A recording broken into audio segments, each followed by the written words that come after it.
Saya ucapkan selamat siang dan Assalamualaikum warahmatullahi wabarakatuh. Saat ini adalah sesi ke-8 pelatihan online kita, di mana sesi ke-8 ini merupakan sesi terakhir dalam rangkaian pelatihan yang nantinya akan kita lanjutkan menuju ke kompetisi desain urban farming. Pada sesi ini kita akan berdiskusi mengenai marketing strategi yang nantinya akan dibawakan oleh Bapak pelatih kita dari PT Iswesit Indonesia, Bapak Rusli Sulaiman. Halo Bapak, terima kasih Pak sudah datang. Ya, dan selama kegiatan ini berlangsung, kita akan dipandu oleh host kita, Bapak Susilo Wardani SP dari SMK Negeri 1 Bawen. Halo Bapak Susilo. Ya, halo Bu. Ya Bapak. Ya. Iya Bapak, saya persilahkan Pak, saya serahkan kendali acara kepada Bapak. Terima kasih. Ya, baik, terima kasih Bu atas waktunya. Ya, yang pertama, Assalamualaikum warahmatullahi wabarakatuh. Selamat siang. Ya, Alhamdulillah, puji syukur kepada Tuhan Yang Maha Esa, sehingga kita dapat bertemu lagi di pelatihan 8, yaitu strategi pemasaran, pada hari Kamis 10 September 2020 via Zoom meeting. Nah, yang pertama yang terhormat yaitu Bapak Ibu dari AgriProFocus Indonesia, yang kedua pelatih yaitu Bapak Rusli Sulaiman dari PT Iswesit Indonesia, Bapak Ibu guru pendamping dari SMK se-Indonesia. Selanjutnya lagi adik-adik sekalian peserta diklat yang saya banggakan. Nah, saat ini saya akan membacakan yang pertama yaitu terkait dengan aturan selama kegiatan pelatihan. Yang pertama menggunakan username dengan pola berikut, nama sekolah, selanjutnya nama lengkap siswa. Yang kedua, masuk ruang Zoom meeting 10 menit sebelum pelatihan dimulai. 3. Mengikuti sesi pelatihan hingga akhir, tidak diperkenankan meninggalkan Zoom sebelum pelatihan selesai. Yang keempat, mute mikrofon selama pelatihan. Peserta diperkenankan berbicara jika dipersilahkan host ataupun trainer. Selanjutnya nomor 5, menyampaikan komentar atau pertanyaan di kolom chat. Dan tidak usah menunggu sampai dengan ketika pemateri selesai. Apabila di pertengahan jalan ada pertanyaan, boleh langsung ditanyakan lewat kolom chat. Yang terakhir yaitu isi form evaluasi di ARC yang akan disediakan linknya yaitu di kolom chat. Selanjutnya, saya akan membacakan agenda pelatihan pada siang hari ini. Agenda pelatihan yang pertama yaitu kita mulai sekarang sampai dengan 13.55 yaitu kurang lebih selama 45 menit yaitu presentasi pelatih dari PT Iswesit Indonesia yang akan dibawakan oleh Bapak Rusli Sulaiman. Selanjutnya yaitu sesi tanya jawab. Sesi tanya jawab akan dimulai mulai pukul 13.55 sampai dengan 14.50. Kurang lebih selama 55 menit. Sehingga pada sesi ini hanya ada satu pemateri. Selanjutnya teruskan oleh tanya jawab. Yang terakhir yang selanjutnya yaitu pukul 14.50 sampai dengan 14.55 yaitu mengisi form evaluasi yang disediakan di link chat. Selanjutnya yaitu penutup, yaitu sesi foto bersama dan penyampaian informasi untuk sesi berikutnya oleh AgriProFocus Indonesia. Baik, berikut pengantar dari saya untuk mempersingkat waktu. Saya persilahkan waktu dan tempatnya kepada Bapak Rusli Sulaiman untuk memaparkan materinya. Moga Bapak. Baik, terima kasih banyak Bapak. Ya, sama-sama Pak. Ya, baik. Selamat siang Bapak Ibu semuanya, apa kabar? Baik ya semua ya. Akhirnya kita sampai pada sesi terakhir untuk pelatihan. Ini sesi ke-8. Saya berterima kasih kepada tim AgriProFocus, juga kepada semua bapak-bapak, ibu pendamping di SMK-SMK di seluruh Indonesia ini. Luar biasa sekali. Saya melihat antusiasme dari rekan-rekan, dari teman-teman di SMK juga, adik-adik yang saat ini sedang berkompetisi dan belajar. Menurut saya manfaat yang lebih banyak kita akan dapatkan adalah dari training-training, pelajaran yang kita bisa dapatkan, bukan hanya sekedar hadiah yang kita bisa peroleh. Nanti saya berharap bahwa apa yang diberikan, apa yang didapatkan dari training dan sesi-sesi kompetisi ini juga bisa bermanfaat di kemudian hari. Saya akan heran dan saya juga berharap nanti akan ada kesaksian-kesaksian, ada testimoni-testimoni dari teman-teman yang dulu, ya adik-adik yang saat ini sedang ikut training nanti bahwa sudah berhasil karena menerapkan apa yang didapatkan, bagaimana mengenai urban farming kah, bagaimana marketing strategi kah, bagaimana kita melakukan praktek pertanian. Kita mau pertanian di Indonesia maju, kita mau pertanian di Indonesia berhasil. Saya akan share screen ya, sebentar.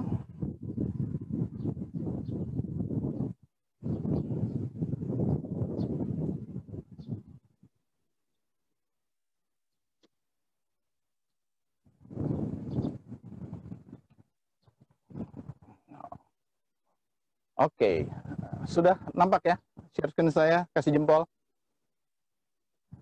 Oke, siap. Jadi hari ini kita berbicara urban farming dari sisi economic benefit atau keuntungan-keuntungan ekonomi dari melakukan praktek bertani di perkotaan. Jadi bukan hanya sekedar strategi, tapi kenapa kita bisa berhasil? Karena memang ini adalah satu bisnis yang menjanjikan. Jadi mari selagi kita masih muda, ayo kita jadi bercocok tanam, ayo kita bertani. Karena petani itu keren, apalagi petani muda. Jadi kita jangan malu, jangan ragu untuk menjadi petani. Saya aja sudah merencanakan nanti beberapa tahun lagi saya pensiun, saya pasti bertani. Gitu, karena di sini adalah selain ini kita membantu program untuk penyediaan pangan yang sehat untuk masyarakat Indonesia, tapi juga kalau dari kita bilang hitung-hitungan bisnis, ini bisnis yang sangat menguntungkan. Jadi jangan ragu untuk bertani. Nah, kita akan melihat economic benefits dari kegiatan urban farming. Yang pasti adik-adik di sini semuanya belum ada yang gugur ya. Saya semuanya masih on ya, semuanya masih oke ya. Nah, karena ini adalah cikal bakal dari kita keberhasilan ke depan. Oke, saya ngelantur dulu sedikit ya, OOT, out of topic gitu ya. Untuk kita berhasil, success is a journey, it's not a destination. Banyak yang mengatakan ini quotes dari Zig Ziglar, ada yang bilang ini quotes dari John Maxwell, ada yang banyak yang versi, tapi sama bahwa sukses itu sebenarnya bukan destination, sukses itu journey. Sukses itu adalah satu perjalanan, satu petualangan, bukan satu tujuan yang harus dicapai. Saya di sana itu adalah sukses, bukan. Sukses itu adalah perjalanannya kita. Ya, success is not a destination things, it's a journey. Nah, jadi dalam journey ini, dalam journey sukses kita ini, di dalam urban farming, ada banyak hal yang kita harus dapatkan, kita lakukan, dan kita belajar. Dan dalam hal ini, saya mau pastikan bahwa saya juga sama-sama belajar. Saya sampai sekarang masih dalam tahap belajar. Tidak ada kata berhenti untuk belajar dalam sukses ini. Apakah saya bisa gagal? Bisa.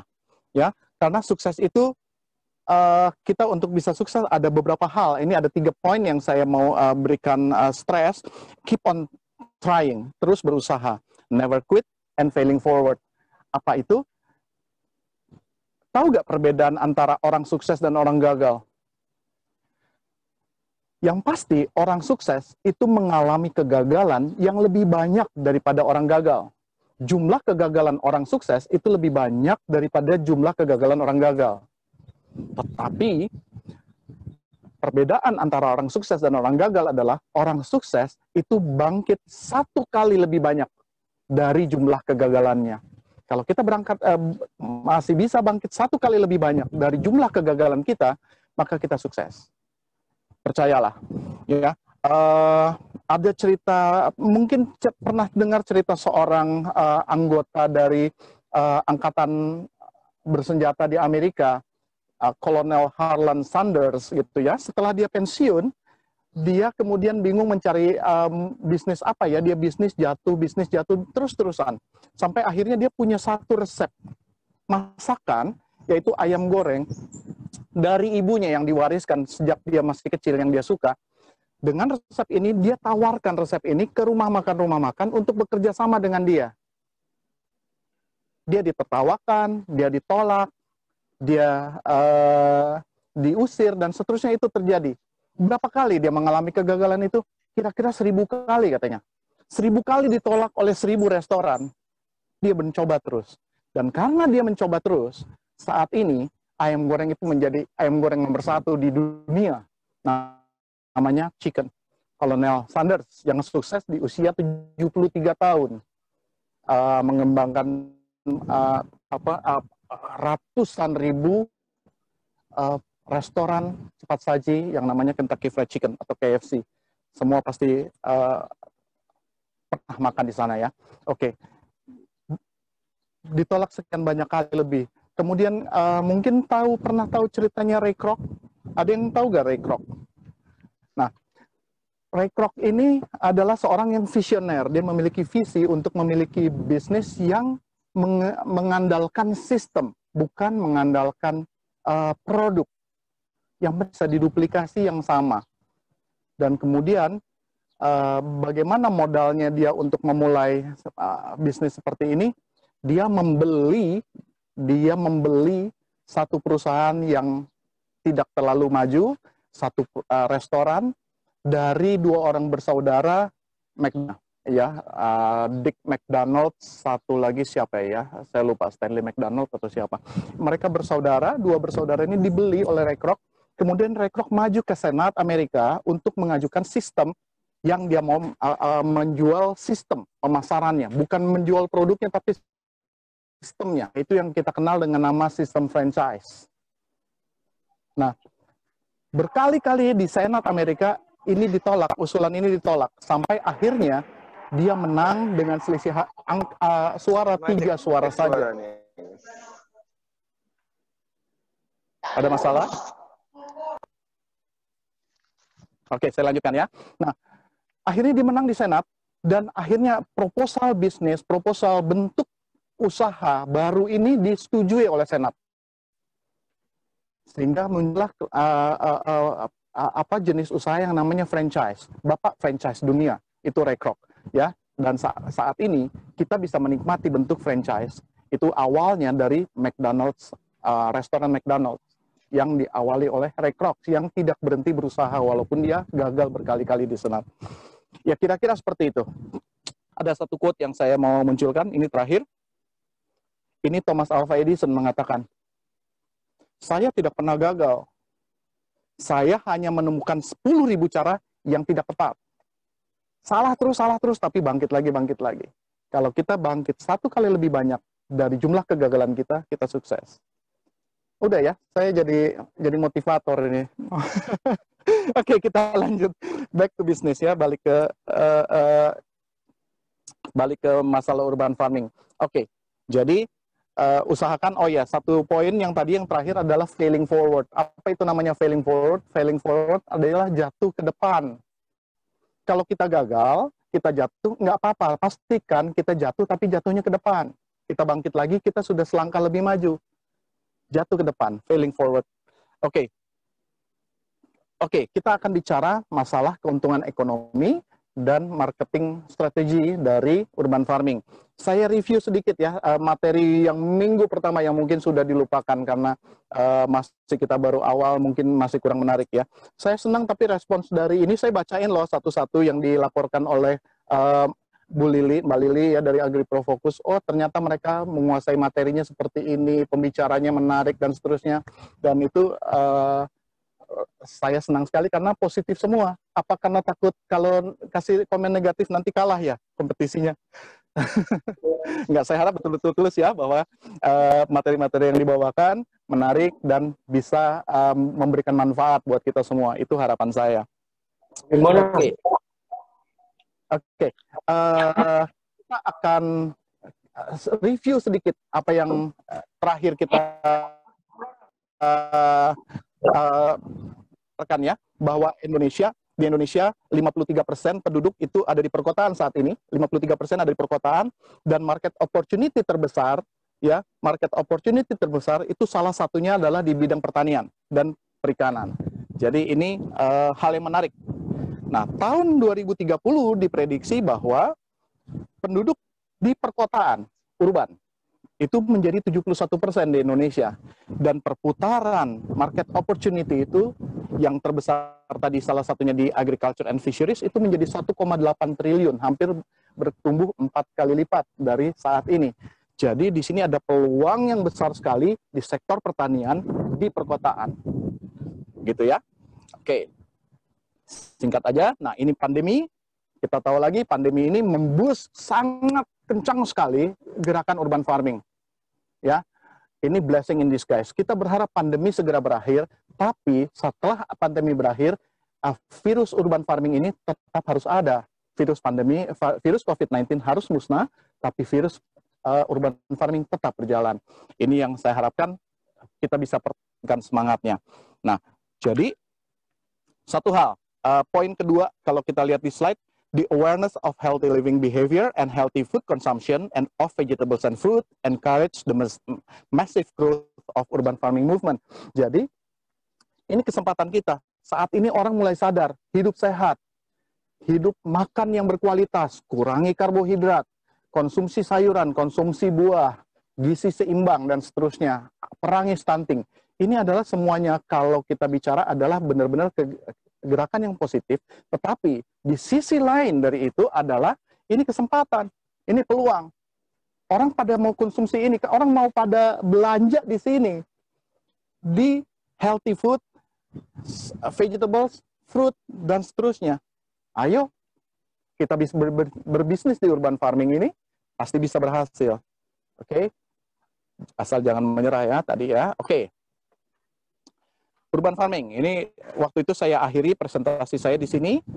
Ada keuntungan ekologi, edukasi, estetika, dan ekonomi.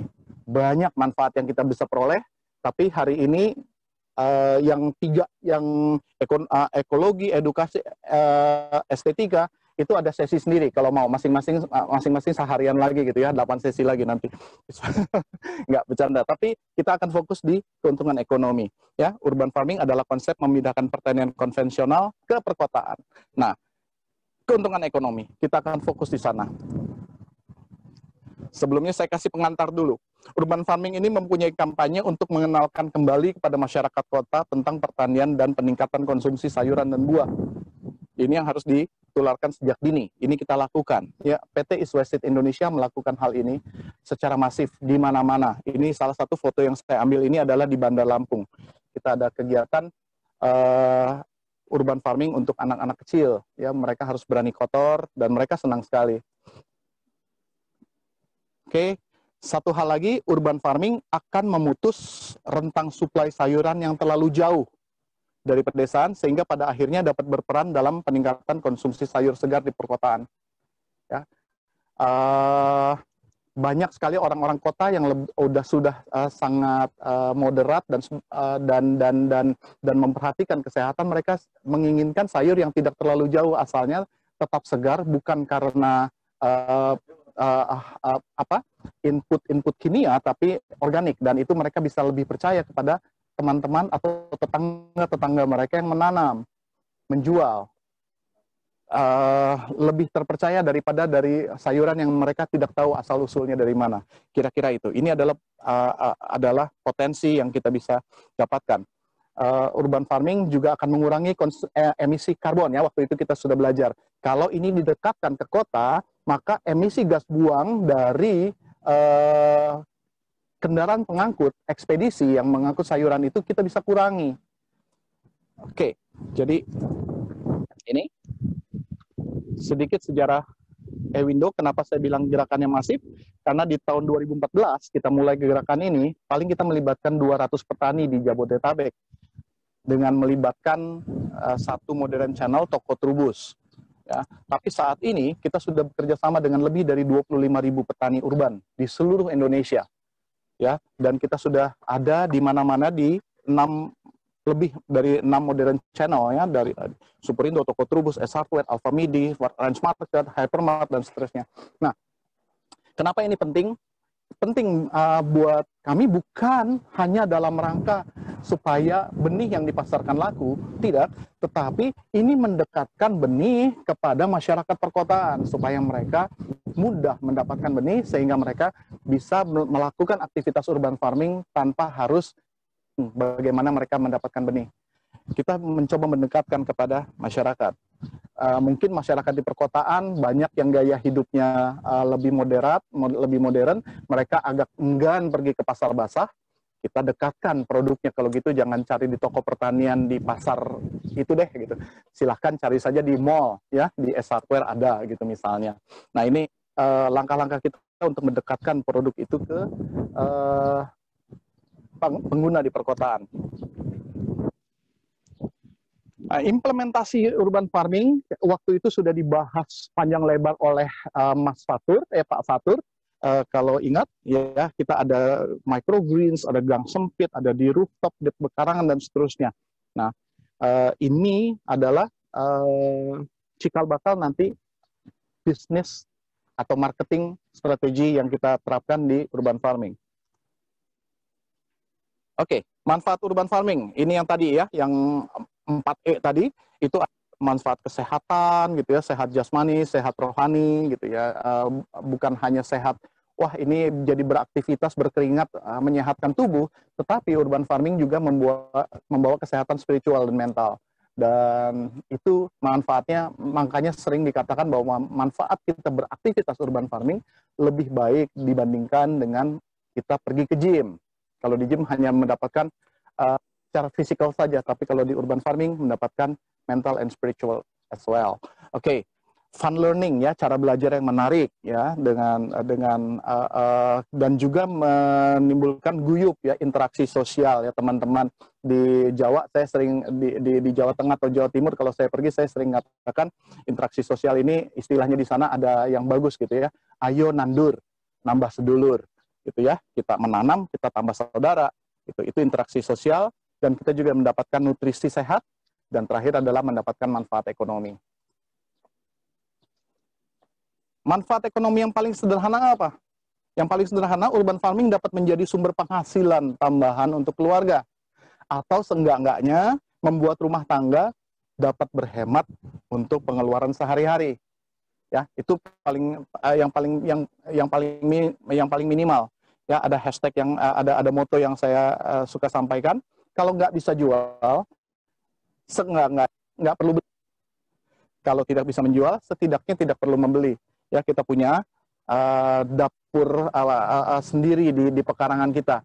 Ya, saya hampir tidak pernah lagi membeli dapur. Gitu kan. Di pekarangan saya banyak, mau ada kangkung, ada bayam, ada caisim, ada sawi, ada seledri. Ayo nanam. Halaman pekarangan saya juga nggak luas kok, cuma paling sekitar 35 meter kalau saya nggak salah. Saya ukur, ya. Tapi ini bisa menjadi dapur keluarga. Oke, ini paling minim. Kemudian, apa ya? Nah ini, Pak Anton Apriantono. Anton Apriantono ini adalah dulu mantan Menteri Pertanian, SBY. Dia sebagai ahli pertanian dia mengatakan bercocok tanam bisa menjadi solusi penghasilan di tengah pandemi. Ya. Itu dia pamer fotonya dia lagi memegang benih capana merah, itu benih dari PT Seed Indonesia dari Ewindo. Ya, ini Juni 2020 kemarin waktu dia pandemi dia malah bertani. Ya, oke. Kita juga ada gerakan sosial untuk mewujudkan ketahanan pangan di Purwakarta ya, bersama Bu Eni Lestiorini ini aktivisnya. Besok kita ada acara sama-sama dengan Bupati menarik perhatian pemerintah daerah di sini, sehingga Bupati ingin berkunjung, ingin belajar di lokasi-lokasi lain di Purwakarta. Gerakan yang kita mulai dengan Bu Eni Lestiorini ini sudah diliput oleh TVRI dan Pikiran Rakyat dan banyak media yang lain. Ini Pelita Express contohnya. Oke. Kerjasama ekonomi strategis ini kita juga membantu ya dalam rangka gerakan CSR. Kita membantu masyarakat perkotaan yang marginal. Kalau marginal pasti ujung-ujungnya keperluannya adalah ekonomi. Bagaimana mereka bisa tertolong secara ekonomi. Ini di Rusunawa Marunda di ujung utara Jakarta. Nah, kita bekerja sama dengan satu proyek namanya Muria, Marunda Urban Resilient in Action. Nah, ini akhirnya menarik perhatian provinsi, menarik perhatian gubernur, sehingga akhirnya gubernur minta ini menjadi contoh untuk pola urban farming untuk masyarakat marginal di seluruh Indonesia, di seluruh Jakarta, dibuat menjadi grand design urban farming di Jakarta.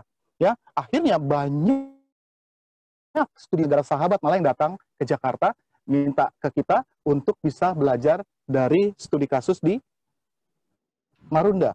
Ya, kita sudah pernah terima perwakilan dari kota Seoul, Korea Selatan ya, dari Kenya, dari Filipina, dari Cina, dari Belanda, dari Myanmar, terakhir dari Jepang tahun kemarin sebelum pandemi kita masih terima. Oke.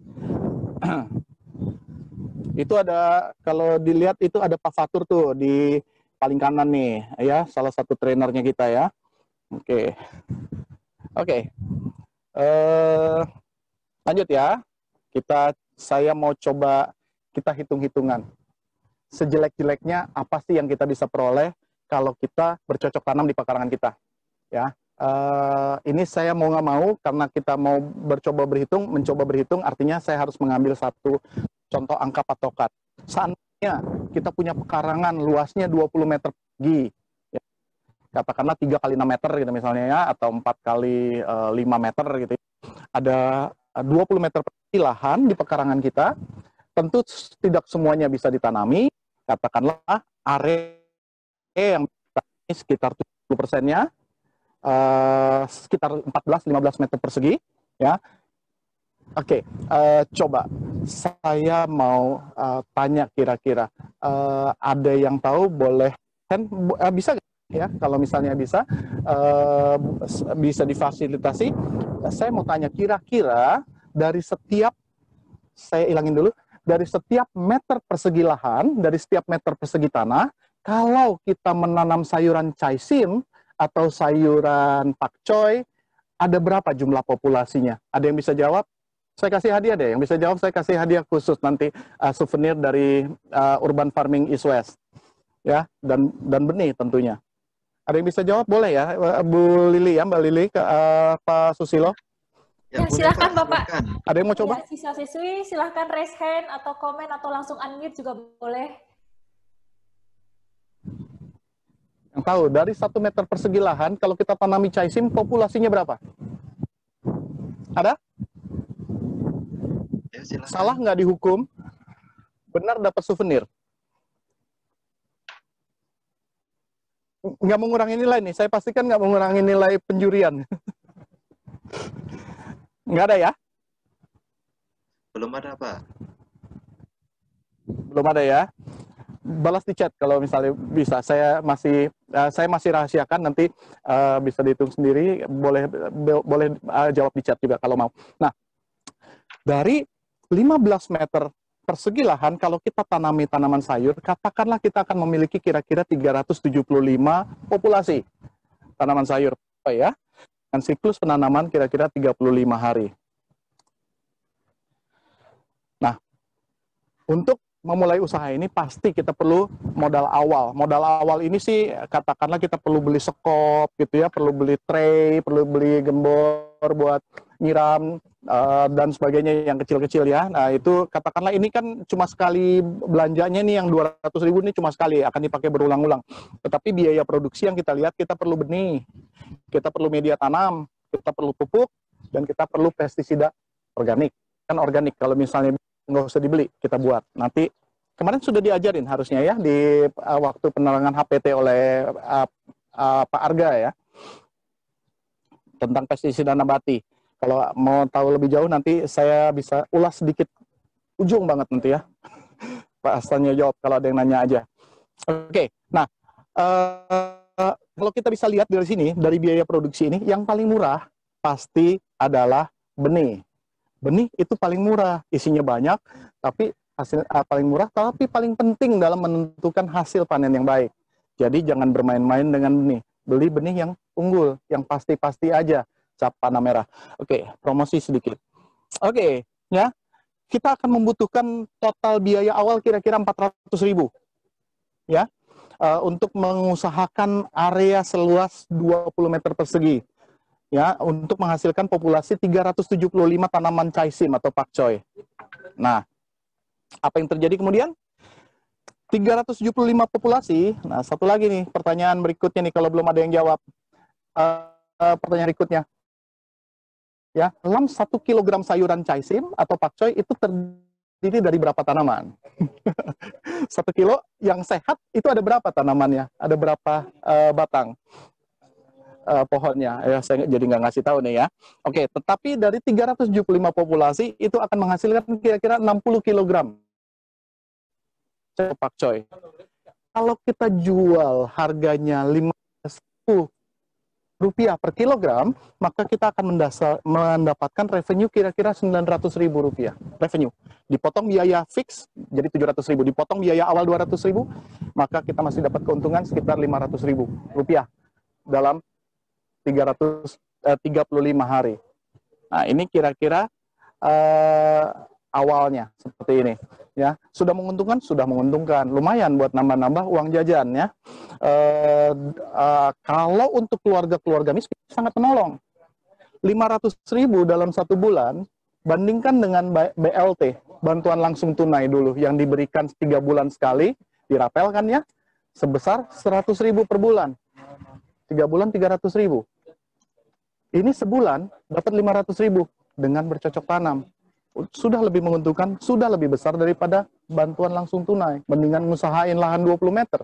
Mendingan desa memberikan pinjaman lahan 20 meter per orang. Guyup lah, ini ada lahan 1.000 meter. Dibagi-bagi ke 200 orang. Masing-masing 20 meter. Ya, kira-kira begitu kan. Nah, ini satu hal yang positif yang kita bisa sarankan ke desa kita atau kecamatan dan seterusnya. Nah, tapi ini yang terjadi ya dari sisi ekonomisnya. Dan believe it or not, percaya atau tidak, seperti Pemda di Purwakarta, di Ciracas, kemudian di Kebayoran Lama, melihat contoh ini, mereka siapkan lahan kok. Mereka siapkan lahan, ini ada 1.000 meter, ini ada 1 hektar. Ada 1 hektar di Jakarta Utara.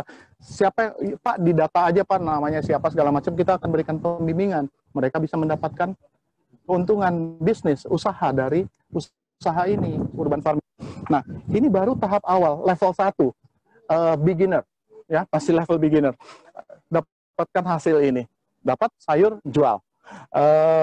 Enggak, level 2 deh ya, level 2 ya, novice. Yang beginner tadi adalah dikonsumsi sendiri. Ya ini level 2-nya, jualin sayurnya. Nah, oke. Sudah ada yang jawab belum tuh dari tadi itu? Sudah ada, Pak. Ada? Ada, yang pertama dari SMKN 2 Subang. Ada 16 tanaman per 1 meter persegi. Yang kedua ada dari SMKN 5 Jember, dari Muhammad, 16 tanaman per 1 meter persegi. Dan yang terakhir dari SMKN 5 Jember, yaitu 25 tanaman per meter persegi, Pak. Ada 3 jawaban. Oke. Ya. Oke. Yang 16 pertama itu memperkirakan bahwa jarak tanam itu 25 cm persegi, 25 cm. Tanaman sayur ini sebenarnya cukup 20 cm. Ada yang lebih nekat naruh di 15 cm. Tapi harusnya di 20 cm. Yang kedua 16, kemungkinan adalah melihat jawaban yang pertama. Yang ketiga jawab, ini yang paling cerdik, adalah membagi angka saya 375 dengan 15. Ketemu 25. Oke. Ya, yang betul memang yang 16 yang nggak salah juga. Tapi sebenarnya efektif di 20 kali 20 cm. Ya, atau sekitar 25 populasi per meter persegi. Berapa dalam 1 kilogram itu kira-kira ada 6 sampai 7 populasi tanaman itu menghasilkan 1 kilogram. Ya. Nah, jadi bisa dihitung 375 dibagi 6 atau 7 dapatnya 60 kilo. Nah, kira-kira ini level 2-nya ya. Oke. Yang pasti nggak nanam nggak asik ya. Kita nanam dulu lah ya. Ini sudah menguntungkan di sini juga. Kalau nanti buat marketing plan, misalnya mau dipresentasikan bahwa ini menguntungkan nih Pak, saya bikin desain urban farming 4 kali 5 meter gitu ya, boleh dimasukkan. Keuntungan ekonominya seperti apa? Silakan saja ya, tapi yang pasti nggak nanam nggak asik. Mau asik, nanam. Oke. Oke, peluang bisnis urban farming. Selain itu tadi, yang direct selling gitu. Ya, keyword-nya, harus keyword ya, tapi karena saya pakai 2 kata, jadi keywords deh ya. Kata kuncinya, kata-kata kuncinya itu adalah multiplikasi income multiplication. Ya, jangan jual sayurnya saja, Nah, kita bisa lakukan multiplikasi income-nya, ya bisa berkali-kali lipat yang kita dapatkan, bahkan sampai 10-20 kali lipat dari harga sesungguhnya sayur itu kita bisa peroleh dengan teknik multiplikasi. Seperti apa? Oke. Saya berharap nih setelah sesi ini banyak yang mau jadi petani muda urban farming nih gitu ya. Nanti kalau udah sukses jangan lupa ya, tolong kasih tahu saya gitu. WA saya Pak, saya dulu nih ini ikut training ini, sekarang saya sudah mengusahakan ini berhasil gitu ya. Nanti kali-kali kasih tahu saya atau Bu Lili, Pak Susilo boleh. Ya, Pak. Ya, tapi ya ini income multiplication. Moga-moga belajar dan bisa membangkitkan semangat kita untuk berurban farming. Oke.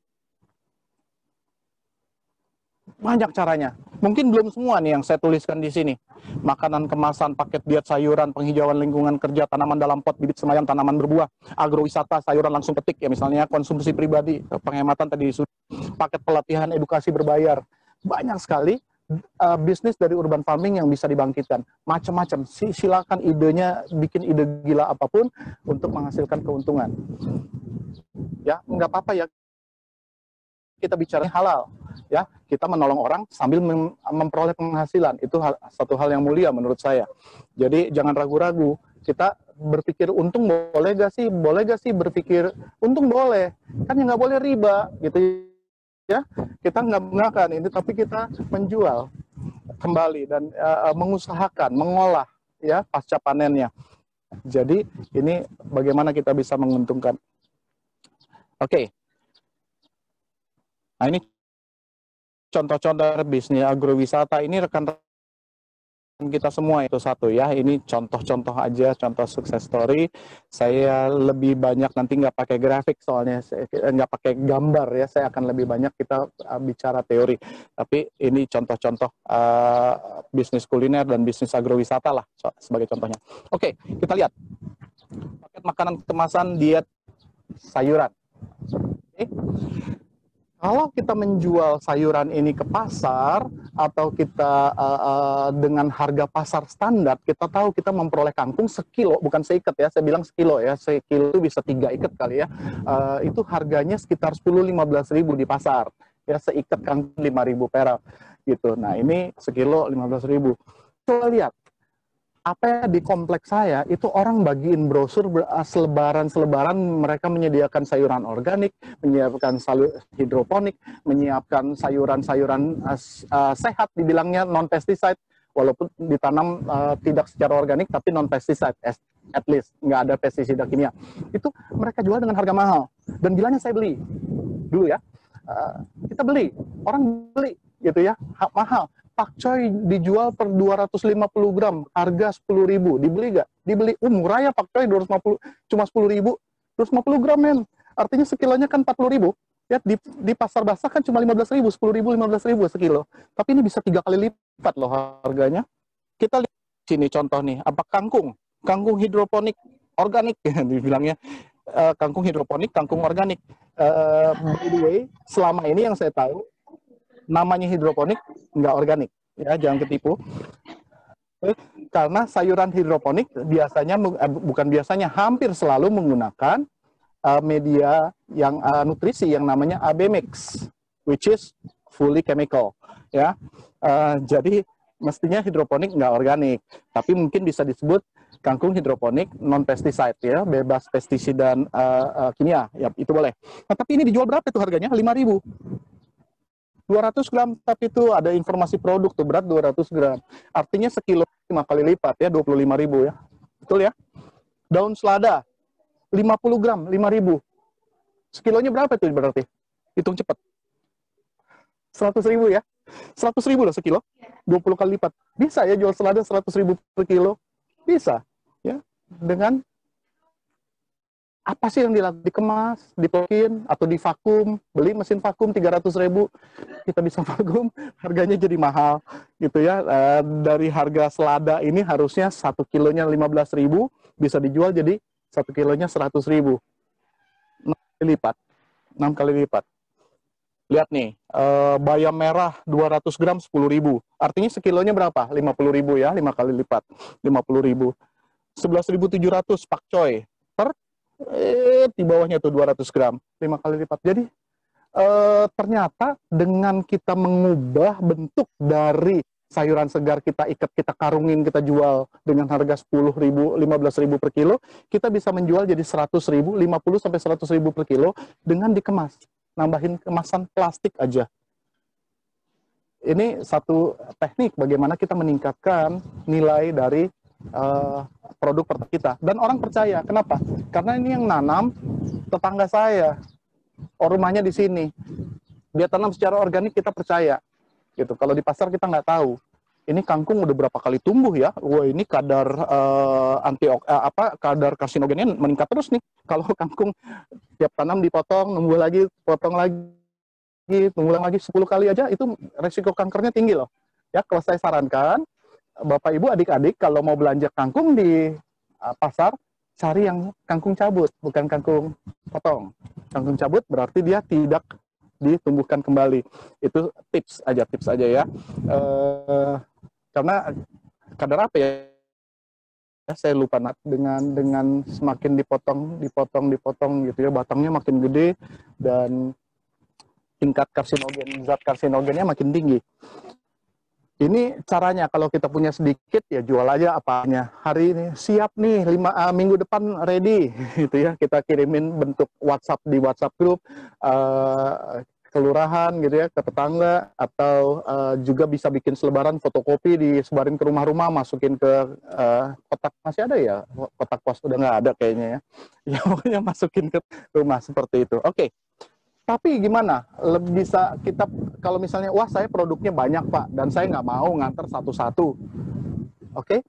Bikin kolektif agar jumlahnya lebih banyak. Kalau jumlahnya lebih banyak, kita punya kekuatan rebut tawar dengan marketplace. Ya, kita bisa jual dengan jumlah yang lebih banyak. Kalau besar sekali, bahkan kita bisa connect dengan modern market, seperti ke hypermart gitu ya, ke market kita bisa jual kalau jumlahnya betul-betul banyak. Ada 3K yang diminta oleh modern market kalau kita mau supply ke modern market. Pertama, kualitasnya harus bagus dan seragam, pasti diminta itu, bagus dan seragam. Kualitas. Itu adalah kuantitas, cukup banyak. Katakanlah misalnya, Pak, saya akan supply 1 ton per minggu. Nah, itu yang mereka masih bisa terima, kuantitas. Yang ketiga adalah kontinuitas. Bisa sekarang, nanti sebulan depan masih produksi gak, masih supply gak gitu. Nah, itu mereka minta kontinuitas. 3K untuk di modern market. Itu tapi kalau kita nggak mau ke sana gimana? Kita apa adanya segini, kita mau jual bagaimana? Kita bisa menghubungi koperasi-koperasi atau penjual-penjual sayur online. Ya, misalnya kita bisa menghubungi Tani Hub atau Sayur Box gitu ya. Pak, dari Sayur Box saya mau supply sayuran nih. Saya ada sayuran nggak terlalu banyak, tapi saya bisa supply per minggu 100 kilo gitu. Bisa serap nggak? Harganya pasti lebih rendah ya daripada langsung ke end user. Tapi tetap ini karena banyak, kita bisa kolektif, kita bisa supply ke bentuk-bentuk market seperti ini. Oke? Kalau ada pertanyaan langsung ya, soalnya langsung. Ini takutnya saya terlalu padat aja nih Pak. Jadi oke. Maaf Hold sebentar. Gitu ya. Waktunya tinggal 3 menit lagi Pak untuk presentasi. Ya. Nanti tanyain dikit karena informasinya boleh, sayang. Oh, iya Pak, boleh. Ya, saya minta 10 menit ya. Ya, gitu boleh ya. Pak. Gimana Bu Lili? Oke ya? Oke. Nih, apalagi? Jangan fresh. Kita olah dulu. Ya. Ini ada aneka sayuran siap masak 25.000, nggak sampai sekilo, percayalah. Nggak akan sampai sekilo, itu 25.000 tiba-tiba harganya. Gitu ya, tapi dicampurin, ada wortelnya, ada brokolinya, buncisnya dan seterusnya. Nah, apalagi? Jus sehat gitu ya, dibilang ini jus detox, buat antibody, buat perangi kanker, buat memerangi penyakit ginjal dan seterusnya ada. Kita kasih merek-merek seperti itu. Love your heart, gambarnya hati gitu, terus kasih jus seledri dan seterusnya. Harganya jadi tinggi sekali. Ini harga 215.000 untuk 6 berapa tuh? 1.000 satu botol. Ya, enggak sampai setengah liter. Kangkung rendang, ini tadi yang saya kasih lihat gambar di depan ya. Nih. Saya stop share nih ya, saya stop share sebentar. Saya lihat gak nih? Kangkung rendang nih. Teman saya punya di Deli Serdang. Ini dijual harganya 30.000. 100 gram. 30.000 gram. Sekilonya berapa? 300.000. Ini kangkung kayak daging ya. Kayak rendang daging aja 300.000 sekilo. 30.000. Dan ini teh bunga marigold, sehat, mengeluarkan racun, mengobati atas mengobati demam, mengandung karotin, beta, segala macam. Teh marigold kelihatan nggak tuh? Nah, nah, ini contoh-contoh bagaimana ini marigold bekas ya, udah nggak bisa ini lagi, langsung dipanen, dijemur, dijadiin teh. Ini berma 100 gram, harga 30. Jadi sorry, saya share lagi ya. Lanjut, yang mana tadi? Oke. Ya, ini contoh kita memultiplikasi produk, memultiplikasi dan kita pasarkan. Next.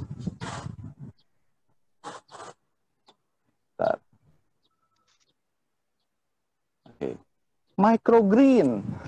Sekarang lagi in juga microgreen.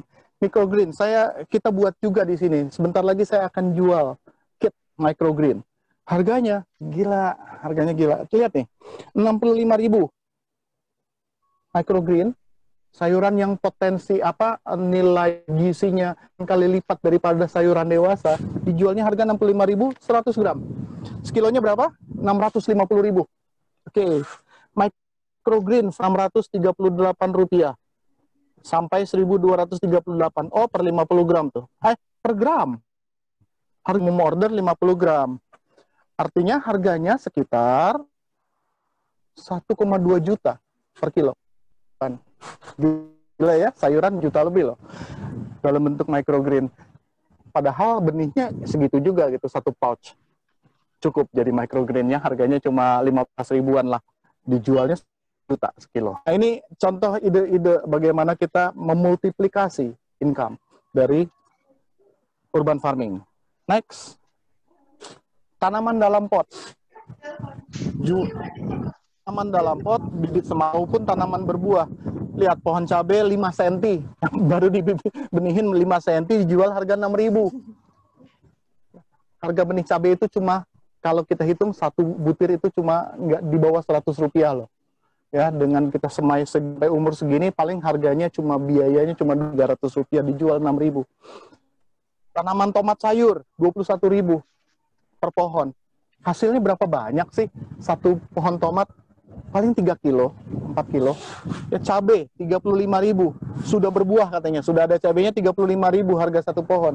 Cabai 1 kilo harga berapa? Lagi mahal-mahalnya 20.000, 30.000. Ini satu pohon loh, nggak nyampe sekilo. Paling mereka bisa hasilkan paling setengah kilo. Mendingan lebih gampang belinya langsung. Lebih banyak hasilnya, harganya lebih murah. Ini beli pohonnya, harganya lebih mahal, hasilnya lebih sedikit. Tapi orang beli, gitu ya. Terjual 868 tuh, lihat tuh. Terjual 868. Laku loh, pohon cabai mahal ini orang beli, gitu. Nah, jadi ini ide-ide seperti ini ya, gila, nggak mungkin cabai sekilo cuma 20.000, masa pohonnya yang nggak menghasilkan sekilo dijual 35.000, udah mesti ngegedein sendiri, nyiremin tiap hari, panennya nggak sampai sekilo, mendingan beli cabai langsung. Nggak juga ya, ternyata orang beli ini. Oke, berikutnya, paket pelatihan edukasi berbayar. Ya, kemarin baru saya ngadain, kalau lihat nih yang paling kiri ini, Pak Iqbal ini, salah satu trainer kita ya. Ini bayar loh. Ini diliput oleh DAI TV nih. Investasi 150.000. Ngasih pelatihan apa? Ini kayak saya ngomong gini nih. Agri Pro Fokus nggak bayar saya. Saya ngasih Tapi lihat ini orang disuruh bayar loh gitu masuk untuk latihan urban farming ini. Ini betul. Saya pernah training seperti ini. Saya selalu ngasih gratis. Kalau ini diberikan gratis juga kepada teman-teman yang lain, kepada komunitas. Saya training gratis. Tapi di banyak event itu bayar orang 450.000 untuk training jam seperti itu ya. Ini training hidroponik pelatihan tingkat dasar bayar 200.000. Yang sebelahnya lagi 800.000 pakai nginap gitu ya. Tapi ini ide ya, kalau kita misalnya menguasai teknik ini, kita pelatihannya Zoom, kita nggak ngeluarin apa-apa, cuma ngelatih doang, ngasih contoh, itu harus orang bayar dengan sangat mahal. Oke. Ya, jadi gini, agrowisata, paket ayo panen. Agrowisata saya saat ini sedang ada di Urban Farming Center, tempatnya pusat edukasi urban farming, dan orang masuk ke sini gratis, cuma harus membeli 1 pouch benih, syaratnya Rp15.000 di loket benih sana. Nah, sama di sini juga ada yang paket panen, pakai bawa kamera SLR harus bayar ekstra 50.000. Paket pre-wed, di sini juga kita mengadakan paket pre-wed. Kebetulan kalau di urban ini lebih mahal, 300.000 kalau nggak salah. Ya, nah,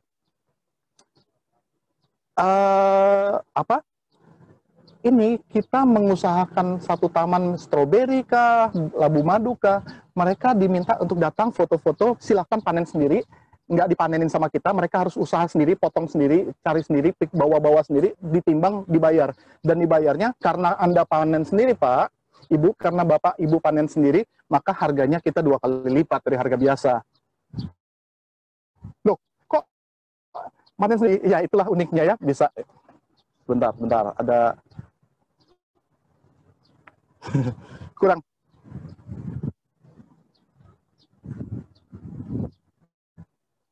Oke. Oke. Karena panen sendiri, orang harus bayar lebih mahal. Karena ada excitement-nya dan kemudian ada experience-nya yang dijual dan bisa foto-foto. Bisa dibanggain di Instagram. Itulah hebatnya kita mengurangi biaya panen, gitu ya, tenaga kerja untuk panen, dengan menyuruh orang untuk panen sendiri, tetapi mereka harus bayar lebih mahal. Oke, next, ini. Nah, ini nih. Tuh, Kampung Labu Madu Kediri. Itu ada foto saya tuh di bawah tuh, ya, sama pemiliknya tuh, Pak Gatot di sebelahnya. Nah, ini jadi wisata, orang mau foto-foto gitu, cuma disediain kursi-kursi dari kayu, kursi jelek ya, kalau kursi bagus orang nggak mau. Ini sama aja kayak di kota. Kalau kursinya dari kayu-kayu bekas begini, orang mau foto-foto dan mereka mau bayar. Kemudian mereka petik sendiri, mereka timbang, mereka bayar lebih mahal. Seperti itu. Dan di depannya dia bikin kuliner, pusat kuliner Labu Madu, bakso Labu Madu nih, itu bakso Labu Madu, dawet Labu Madu, ya. Jadi ide-ide gitu bahwa menu-menu gado-gado Labu Madu dan sebagainya itu terjadi, dan orang ke sana bayar, orang ke sana belanja, dan belanjanya juga lumayan lebih mahal lah hasilnya. Nah, ini yang tempat saya sekarang sedang berada ini nih, Urban Farming Center. Lihat Instagramnya @urbanfarmpwk, @urbanfarmpwk. Bisa di search, itu adalah Urban Farming Center kita di Purwakarta, ya. Ada taman bunga, ada tanaman sayur, ada.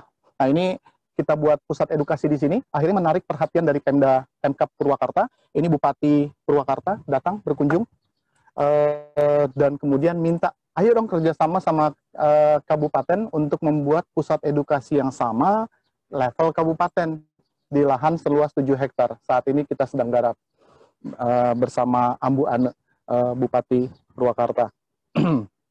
Ya, nah di sini orang bayar masuk. Oke, saya ulas belakangan aja terakhir itu ya. Nah, ini studi kasus. Nah, ya. Agrowisata Urban Farming Center Purwakarta, kita bangun di atas lahan 6.000 meter persegi. Pendirian kira-kira 600 juta. Ya, tanah di luar tanah ya, di luar tanah dianggap sudah ada. Nah, biaya pendirian 600 juta, biaya pegawai, kita pakai 5-6 orang pegawai, biaya perawatan, lahan, penggantian tanaman, dan sebagainya, kira-kira 35 juta per bulan. Jumlah pengunjung, luar biasanya, kita per minggu itu kira-kira pengunjung 2.000 sampai 3.000 orang. Per minggu. Berarti sebulan ada sekitar 10.000 orang. Tadi yang kita mau jadikan ini pusat edukasi, tapi akhirnya orang datang ke sini buat selfie, buat pre-wed, buat arisan, buat rapat. Dan akhirnya begitu famousnya jadi tempat wisata, bukan pusat edukasi lagi. Ya sudahlah, nggak apa-apa. Terpaksa kita harus untung gitu ya. Tadinya fokusnya adalah supaya nggak rugi, kita bisa mengedukasi orang. Tapi ternyata mau nggak mau kita harus terima untung gitu ya, jadi untung. Nah, 10.000 orang per bulan, kalau kita kali tadi 15.000 dari benih-benih yang kita pasarkan, yang karena kita pabriknya sebenarnya nggak terlalu tinggi biaya produksinya kan. Nah, artinya kita bisa memperoleh 150 juta per bulan, betul ya? 150 juta per bulan. 4 bulan lunas nggak biaya pendirian? Lunas 4 bulan biaya pendiriannya. Oke, income dari tiketing 150 juta per bulan. Profit dari transaksi lain. Ini saya masukkan angka kecil, 60 juta. Kalau kita buka agrowisata seperti ini, kita jualan pop, mie instan yang bisa langsung seduh, itu kita beli mie instan itu harganya 4, kita siapkan air panas, orang beli harganya 10.000 loh. Betul ya? Kita pas taruh aqua botol, ini kita udah punya kulkas berapa biji gitu ya, orang-orang teh botol masukin kulkas di sini, mereka taruh, udahlah, mereka supply itu semua. Teh botol atau air mineral yang harganya 1.750 per botol, kita jual 6.000 bukan? Dan orang beli ya. Nah, masuk ke sini. Untungnya lebih dari 100% itu. Jadi profit dari transaksi lain itu juga tinggi. Profit neto bulanan kita sudah hitung, kira-kira 175 juta per bulan kita keuntungan. Ya, 4 bulan balik modal atau 6 bulan lah katakan ya. Annual profit kita 1 miliar. Gitu ya. Ini skalanya besar. Tinggal kecilin aja. Kalau misalnya kita mau mulai dengan kecil-kecilan, BP dalam 6 bulan. Yang penting kita kuat di media sosial, viralkan dan endorse, ya. Nah, ini yang terjadi. Apakah ini sukses? Enggak sukses. Ini yang Urban Farming Center Purwakarta, saya berani katakan ini bukanlah contoh sukses dari pusat agrowisata. Karena kita nggak banyak promosi, kita nggak lakukan jor-joran, kita nggak fokusnya bukan ke arah pariwisata, fokus kita adalah edukasi. Teman-teman kita yang melakukan ini secara bisnis, seperti teman saya di Pandeglang, ya, bikin jambu Pandeglang, itu dia lakukan secara bisnis. Teman saya di Bukit Tinggi itu bikin Taman Lezata, boleh di search, Taman Lezata Bukit Tinggi, luasnya cuma 2.750 meter tanahnya, lebih kecil dari tempat kita. Tapi dia pengunjung dan itu kira-kira 20.000 orang. Karena they really mean business, mereka lakukan bisnis. Ya, income-nya berkali lipat dari yang kita. Ini contoh saya yang nggak suka apa ada. Ya, cuman untung 2 miliar doang setahun gitu ya buat perusahaan. Lumayan lah ya, lumayan ya. Tapi ini adalah ide-ide kita, ayo kita bikin ide gila. Kita jual makanan dalam kemasan, kita jual olahan, kita jual jus sehat, kita jual dan sebagainya ya, dan termasuk agrowisata. Ya, kita bisa usahakan seperti itu. Oke? Oke, saya diminta untuk numpang promosi tapi sebenarnya ini bukan promosi karena nggak jualan apa-apa di sini. Ini adalah aplikasi namanya Sipindo, Sistem Informasi Petani Indonesia, Pertanian Indonesia. Ini adalah apps yang membantu orang petani untuk mengetahui praktek bertani dengan baik, ya, kandungan tanah, kandungan hara dalam tanah di lokasi mereka berdiri, kemudian curah hujan 6 bulan ke depan secara presisi. Kita tidak menggunakan satelit dari meteorologi geofisika kita punya, tapi kita bekerja sama dengan satu organisasi yang namanya ICO di Belanda. Itu yang mereka memberikan sumbangan ke kita untuk kita menggunakan satelit mereka. Jadi ini presisi sekali. Penyakit tanaman, kita bisa cek penyakit tanamannya apa. teknik budidaya seperti apa caranya. Kalau saya mengusahakan tanah sekian, saya perlu menyediakan uang berapa, hasilnya bagaimana. Itu bisa dilihat di sini. Nah, ini Sipindo, sudah lebih dari 40.000 download, tidak ada promosi East West ataupun benih, tetapi ini pure untuk membantu petani di Indonesia untuk bertani dengan baik.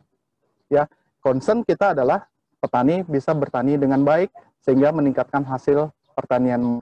Ya, seperti yang minggu awal ya saya sempat sampaikan ya, bahwa penting sekali petani bisa melakukan pertanian dengan intensif karena lahan makin sedikit tapi dituntut produksi makin banyak. Itu challenge. Oke.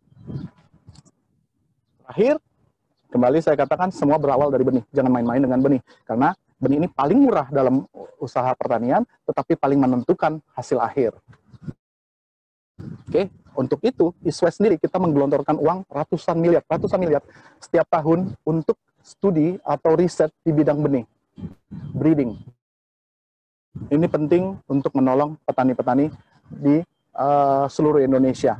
Jadi, mari sama-sama kami adalah sahabat petani yang paling baik. Mari kita support sama-sama agar petani-petani kita memperoleh hasil yang terbaik. Itu saja yang saya mau sampaikan. Kalau kurang dan lebihnya, nanti silakan boleh mengundang saya lagi. Kembali saya katakan saya gratis kalau diundang, asal nggak dipungut bayaran para pesertanya. Kira-kira begitu. Oke, ini singkat dulu saja, padahal sudah ini sudah 55 menit dari jadwal semula. Oke, sekian yang saya mau sampaikan. Terima kasih untuk perhatian teman-teman, adik-adik, bapak ibu guru, juga rekan-rekan dari AgriPro Fokus dan teman-teman yang lain. Sekian dari saya. Selamat siang. Silakan kita lanjutkan dengan sesi berikutnya. Saya kembalikan ke Pak Susilo. Terima kasih Pak Susilo. Ya, sama-sama Pak. Baik, terima kasih atas paparan materinya dari Pak, menarik sekali ya. Apalagi yang pertama, itu banyak sekali motivasi yang diberikan, sehingga harapannya nanti setelah kita mengikuti pelatihan online ini, adik-adik sekalian dapat membangun di rumah masing-masing ataupun di lingkungan masing-masing terkait dengan urban farming. Baik, untuk selanjutnya yaitu terkait dengan sesi tanya-jawab. Sesi tanya-jawab diberikan waktu sampai dengan pukul 14:50. Nah, di sini Pak sudah ada satu pertanyaan, yaitu pertanyaan dari Mia, dari SMKN 2 Subang. Maaf Pak, izin bertanya, kalau tiap rumah tangga tidak beli sayuran lagi karena sudah menjalankan urban farming, gimana Pak nasib tukang sayur? Monggo Pak, silahkan. Oke. Beberapa teman saya, eksekutif juga di banyak perusahaan bilang, ini nih yang petani kita makin menderita nih gara-gara sayurannya nggak dibeli nih di perkotaan. Ada yang mengatakan begitu. Sampai saat ini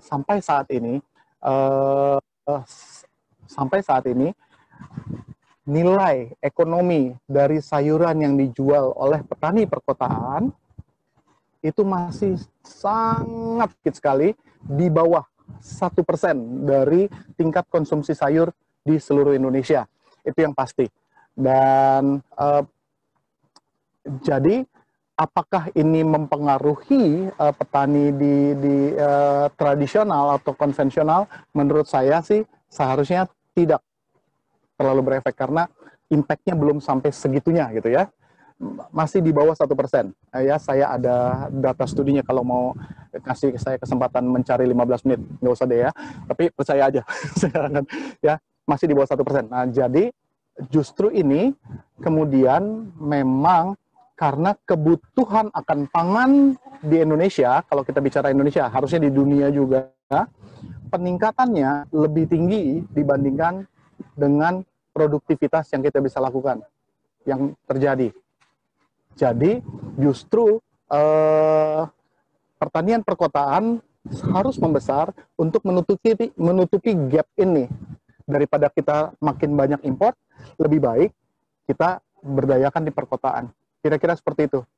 Pertumbuhan tingkat konsumsi tanaman di Indonesia masih lebih tinggi dibandingkan dengan pertumbuhan hasil pertanian yang bisa dihasilkan oleh petani-petani di Indonesia. Jadi urban farming bukannya akan mengurangi pasar dari petani konvensional, tapi menutupi gap agar kita bisa mencukupi kebutuhan sayur di Indonesia. Begitu, ya, baik, terima kasih Pak Rusli atas penjelasannya.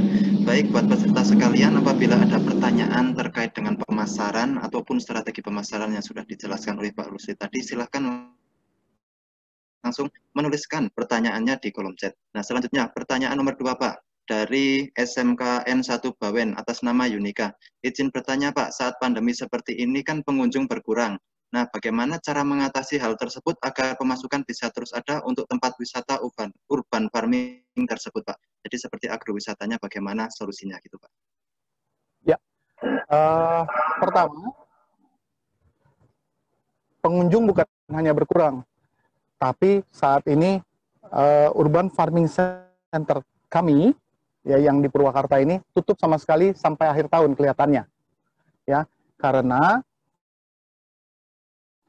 Urban Farming Center ini pusat edukasi yang tadinya didirikan untuk mensupport, memberikan edukasi urban farming kepada teman-teman di Jakarta, Bandung, dan berbagai daerah.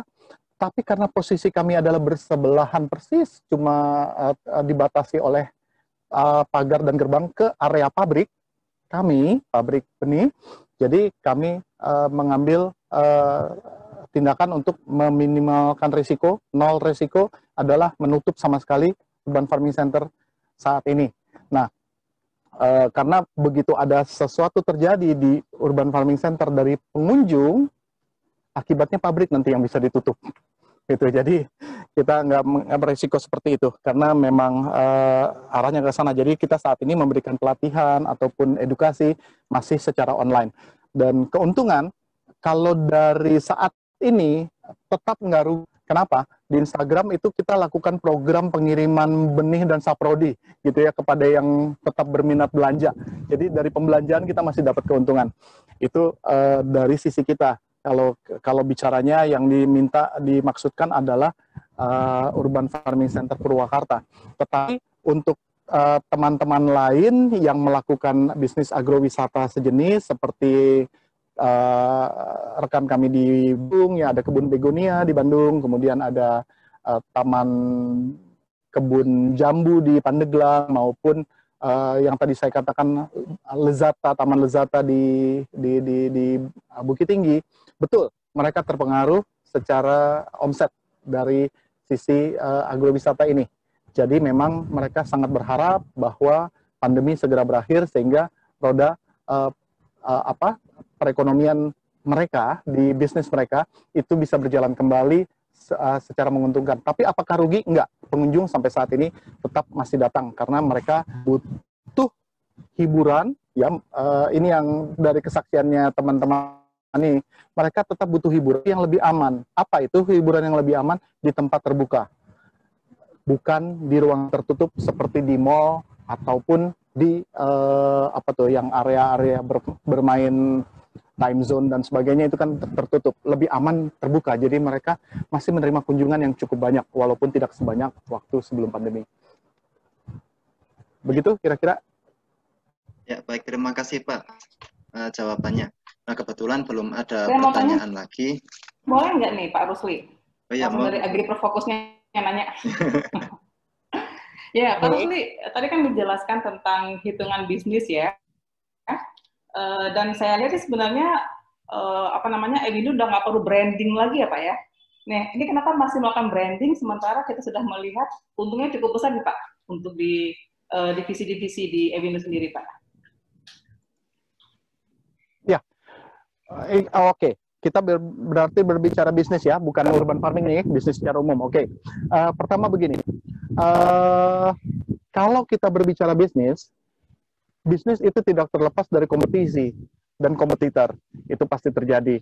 Jadi, apakah kita perlu melakukan branding di pertanian konvensional? Iya, betul. Karena kalau enggak, kalau kita terlena, kita merasa puas, itu dengan mudah kita tergerus oleh kompetisi yang terjadi.